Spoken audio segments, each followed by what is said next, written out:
October 25, 2017 at 3:08 p.m. U.S. President Donald Trump's visit to Saudi Arabia last May triggered the siege on Qatar, according to one of Trump's closest advisors. Steve Bannon, the former White House strategist, claimed during an appearance at a Hudson Institute conference on Monday titled Facing Violent Extremism: Qatar, Iran and the Muslim Brotherhood, that Trump's visit to Riyadh was the main cause for the regional escalation against Qatar. He said Saudi Arabia and its allies had become much more aggressive about fighting terrorism in the months since Trump's visit. They've had a fundamental change since that summit, Bannon explained.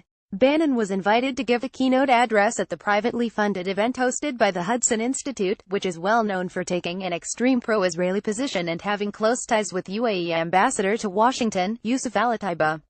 Read: Israel and UAE are normalizing relations. A report in the McClatchy News Bureau said that shortly after Bannon resigned from his post at the White House, the UAE hired a company close to Bannon to help in its anti-Qatar campaign.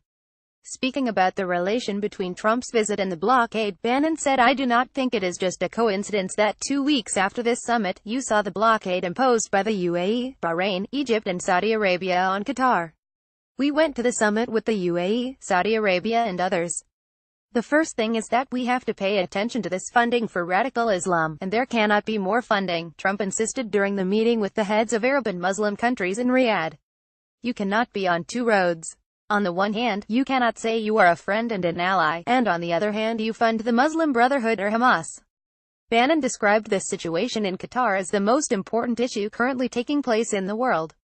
Qatargate. In addition to being the catalyst for Qatar's blockade, Bannon said the Trump summit in Riyadh last May provoked changes within Saudi Arabia, including the promotion of Mohammed bin Salman as crown prince.